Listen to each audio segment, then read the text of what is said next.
preview show today, but only in one match this week. It's Dundalk taking on Shamrock Rovers at Oriel Park in Dundalk. And it's disappointing, boys, that we only have one game this week as such. But Philip, obviously, you're Shamrock Rovers. Fikra, you're Dundalk. It is a big game, so we thought we'd give it its own show. Why not? But I was thinking about this earlier, guys, as well. This fixture, there's 27 points between the teams in the table, which is just... yeah, poor Fikra. Which is, exactly. It's very difficult to kind of contemplate, to be honest with you. I mean, if I was to go back to the start of the season, I'm looking at this fixture now, I'm kind of saying, Jesus, this could be a big game in the title race. It's hard to contemplate, guys. I mean, Philip, from Shamrock Rovers' point of view, flying, you can nearly say the league is won. Even Shamrock Rovers fans would probably say that, to be fair. Even the most cautious Shamrock Rovers fans will say that. Fikra, this is a bigger game for Dundalk, let's be honest about it. If they can get a win here, and I tell you what, it wouldn't put it against Dundalk winning this match either, because they played 3 times this season. Rovers won one game fairly handily. They won another one which wasn't as handy. Dundalk did beat them at Oriel Park, and I still feel that Dundalk, I'll start with Fikra, I still feel that Dundalk on their day will feel like they can beat Shamrock Rovers. What do you think? Yeah, I think especially the run we're on at the moment, we'd won 3 games in a row there at home. And so we're on a good bit of form, and the place can be packed out with Dundalk fans. Everyone have been talking is up for this game. The atmosphere's been great, Fikra, in Oriel Park for those home games, by the way, hasn't it? Oh, it has. It's been fantastic. And I went up to Ballybuffet there, and the lads on the bus were singing the whole way up and the whole way home.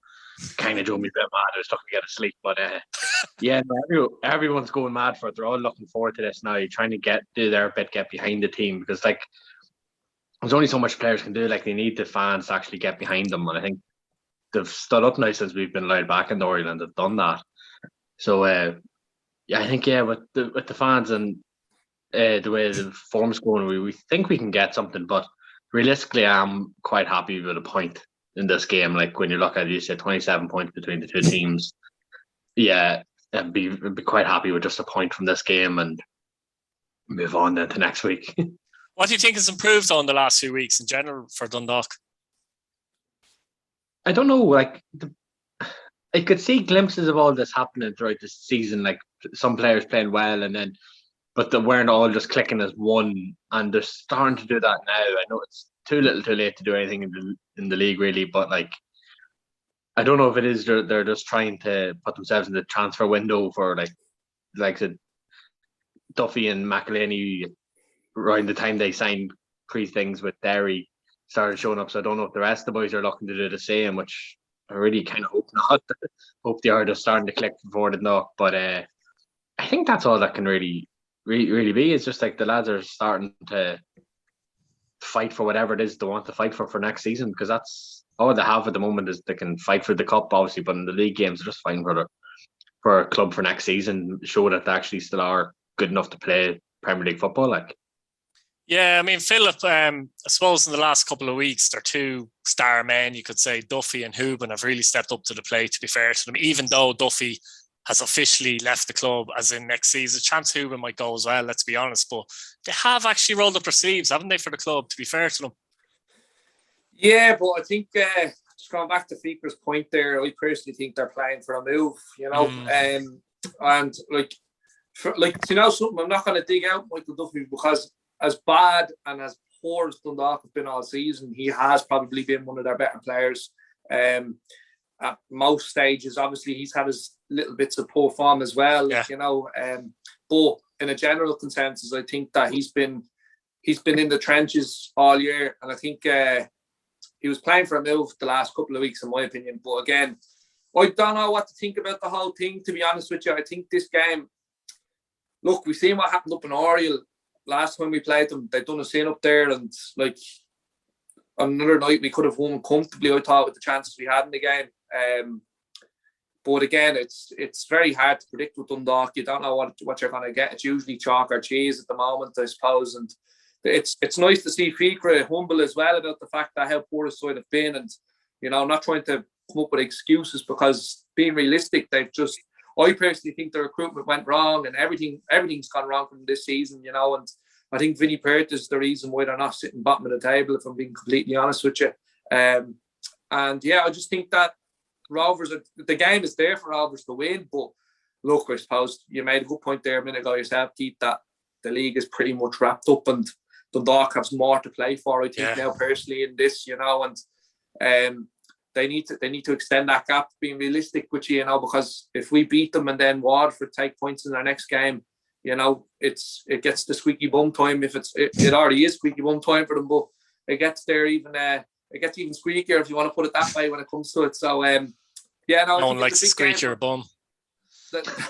Yeah, so I think the fans in Dundalk, I think that'll be a big factor as well, you know. Fikra mentioned it about the fact that the lads have been singing, and credit to them, they have, you know, you can hear them through the telly, and there has been that support since they've come back in, and that's good to see as well, you know, because you look at the likes of Cork where they were getting 6,000-7,000 every weekend, and then all of a sudden those attendances dropped right off whenever those performances stopped, you know. Dundalk have been, excuse me, but piss poor, and the fans have still come out and supported them, so that's a good sign of a good fan base. So credit to them, and I suppose this is a massive game for their season. Personally, I do think we'll just have enough. I think I know I said there a moment ago about the fact that we got done up there the last time, but I think that's probably Bradley's motivational point, you know, in terms of, right, they done us there last time, but we should have easily won this game. We'll put them back in their place now and realise that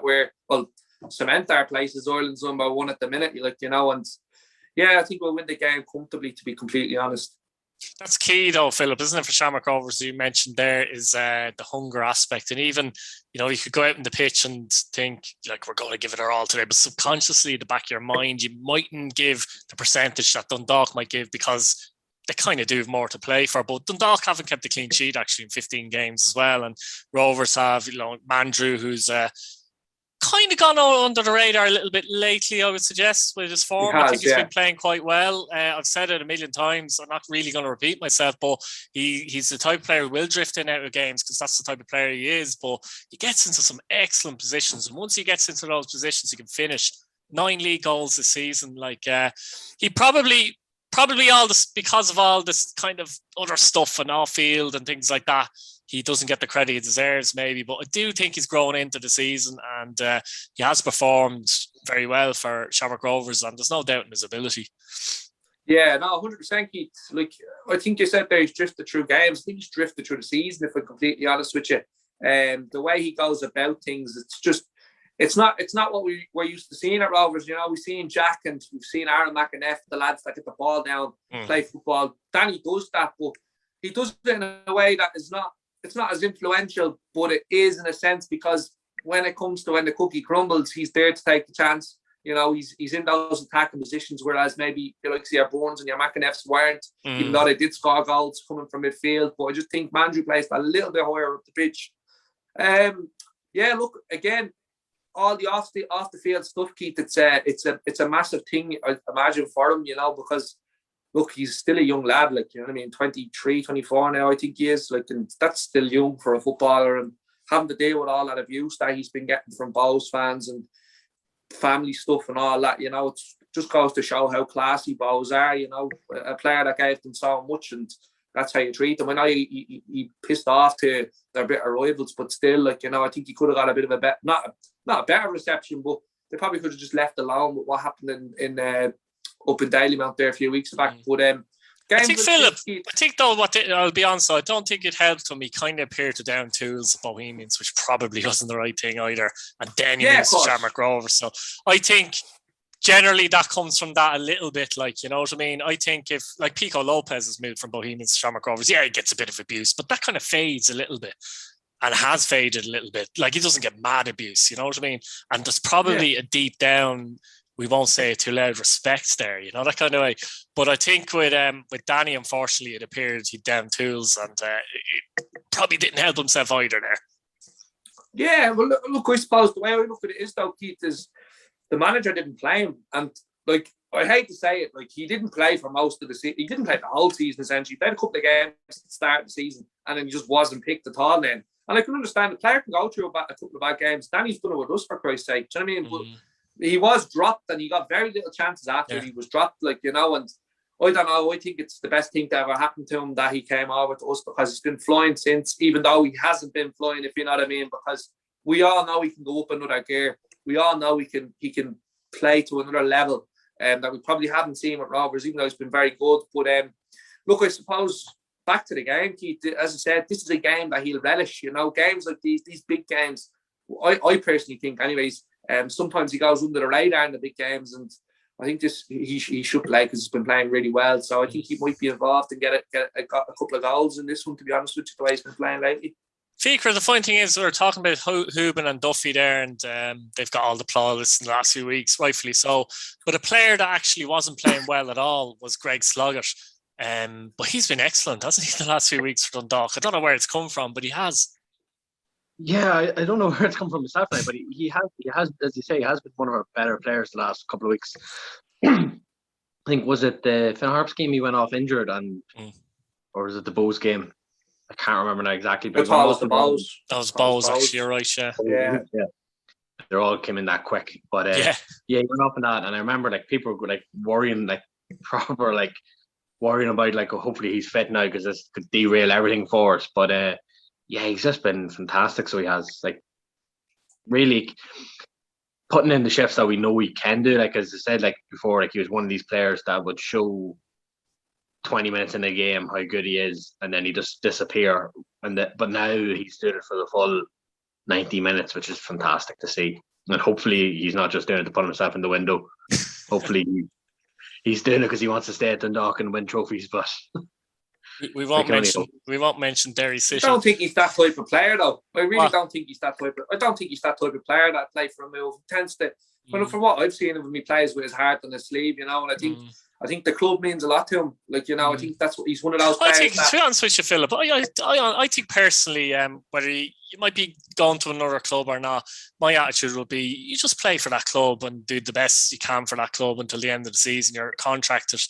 You've got a cup semi. I never understand why players consciously don't do their best. Like, it doesn't make sense to me in any situation because you know, you go out in the pitch yourself, you know, you go out playing 9-a-side, you're going to do your best, like, you know, so I never fathom it at all, personally. I don't know. Do you know, but the scary thing is, Keith, to know something like, as bad as Dundalk's season has been, it can still end up with the exact same circumstances as last year. Like, they win the cup, they finish in Europe, they get Europe. Do you know what I mean? Like that, it's not a bad season then, even though it's been horrific. And you wouldn't bet against it either. Oh no, of course. Like, look, let's be honest. League form aside, because the cup is the cup. Dundalk are the kings of the cup at the minute. You know, I know we got our rub of the green there a couple of years back, but like Dundalk for the last 10 years or so have absolutely dominated that. Like, you know, and look, who knows? They could win the cup this year and then stay up, and all of a sudden everything's rosy and they'll build, you know, and those lads that are, I suppose a lot of Dundalk fans are like, but that could happen, like, you know, could very well happen. And I'd probably fancy it coming up to the game, you know, the closer the games get. I'd fancy Dundalk just with the experience that they have off the cup. But look, obviously it's unfortunate. It's not unfortunate. It's probably been coming with the way the club's been ran the past couple of years. The club have got what they deserved. The fans, as I said before, haven't. That's the way football works, unfortunately. Yeah. Philip, what score are you saying? Oh, Jesus, Keith. I'm gonna go 3-0. Really confident. Really? Yeah. Fikra? I'm gonna throw 1-1. I think the crowds, I think they're going to be too good for us, but I think the crowd's going to push us on and we'll nick something from it. I can see both teams scoring. There hasn't been a draw between these two teams, believe it or not, in the last 11 fixtures. I was siding with Dundalk, if I'm honest with you. I think they'll have the extra desire and hunger to get over the line. And I don't think it'd be a big drama to Rovers, to be honest. I see goals. Probably got 2-1 Dundalk. So I suppose we have a full house here. We have a Dundalk win, a Rovers win, and a draw. And surprisingly, the draw is the Dundalk fan. All right, guys, we'll leave it there. Thanks for watching. Subscribe to the channel if you're new. Hit your bell notification button. And what else? Let us know what you think in the comments and give us a prediction. Cheers, boys.